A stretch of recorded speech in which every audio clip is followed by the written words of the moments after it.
don't know about you, but when I go shopping, I get really stressed because I'm generally trying to balance out two things. I want to, on the one hand, get goods of as high a quality as possible, but on the other hand, stay within the limits of my budget. In short, I'm looking for bargains. Now, I'm sure everybody likes a good bargain. We want to get as much value as possible by spending as little money as possible. And sometimes we get so obsessed with searching for bargains that we forget why we came to the shops in the first place. We just see those all-important four-letter word in red, sale, and we lose our minds. We just go berserk, trying to score, trying to get something at full value for half price. There is something in commerce that brings out the selfish side of us.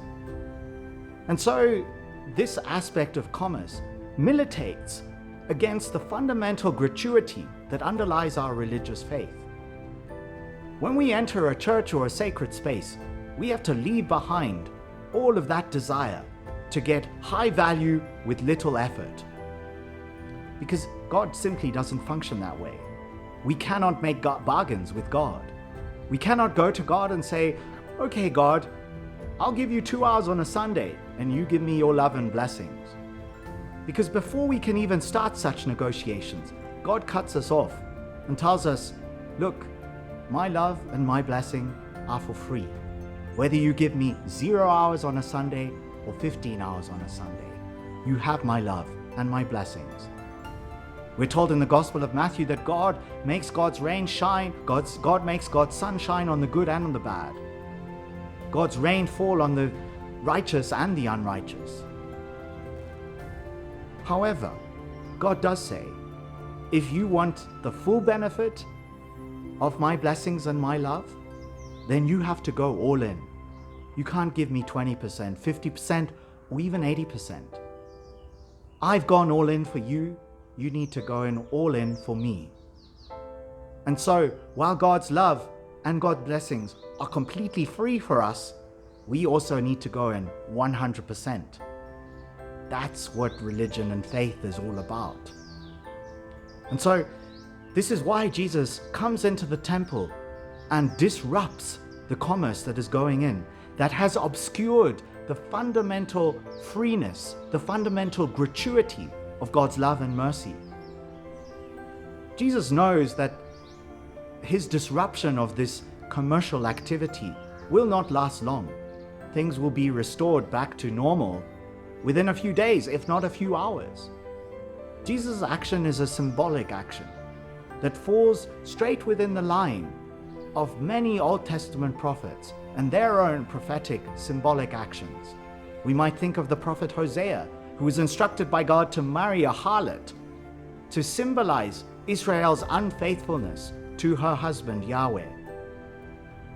We might think of Isaiah going to the potter's shop and watching the potter crush the clay and remold it and remake it as a symbol of what God will do with the people of Israel. Jesus knows that his action, this symbolic disruption of the commerce in the temple will not last long. It will not rearrange the institution of the temple and how it functions. However, it will be deeply ingrained in his disciples' minds and in the minds of his enemies. And this event will be recounted for ages to come.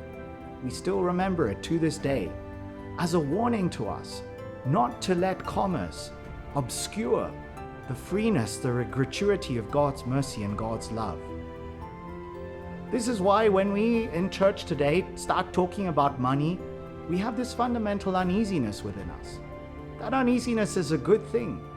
It's a reminder to us that we can never put a value on that which is absolutely priceless. And so I think we are invited in today's gospel to resituate ourselves within God's fundamental gratuity of grace. And remember that we cannot earn it, that it is given to us for free. And we are invited to see how Jesus wants to reformulate our idea of sacred space. Because there are 3 words used for the temple in today's gospel in the original Greek from the Gospel of John. The first word that's used, which is normally used to designate a temple, is the Greek word hieron, which designates the whole, the stone structure as a whole. Jesus doesn't use this word. When he reprimands the temple sellers, he doesn't use the word hieron.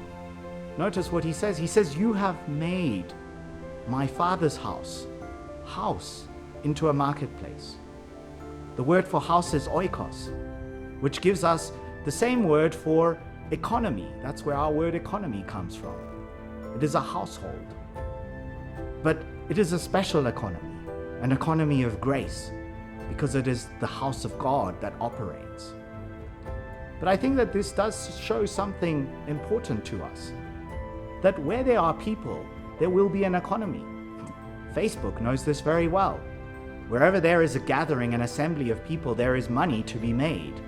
The temple authorities knew this also. There was huge crowds that flocked to the temple at the time of Passover. There was money to be made. But I think that the other word that Jesus uses for the temple, not hieron, but the third word in Greek, naos, gives us another clue as to what we should be aiming for in our places of worship.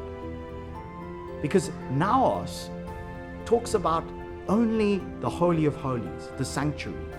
It was used in this context when only referring to that inner sanctum of the temple where God dwelled, the presence of God in the Ark of the Covenant. And when Jesus says, "I will destroy this naos, and in 3 days I will rebuild it," this naos, raise it up, he's not talking about the hieron, the structure of stones. Rather, he's talking about the presence of God in the Holy of Holies, because he has now become that presence of God. He and the community that he has built and assembled around him. Because what does Jesus do? Jesus takes the holiness of God's presence amongst human people and democratizes it, releases it to the crowds and to the disciples that he has gathered around him in the countryside, in the market square. And he has democratized this presence so that we may all as a community hold this presence of God and this holiness of God in our community. And this is perhaps the fundamental mistake of Facebook, that it seeks to create money from an assembly of people without really giving us the benefit of human community, of closeness and of touch. This is what we are called to build in our churches. As we seek to get away from the commercialization and transactional nature of human relationships and restore God's gratuity and God's grace to our places of worship and to our human communities.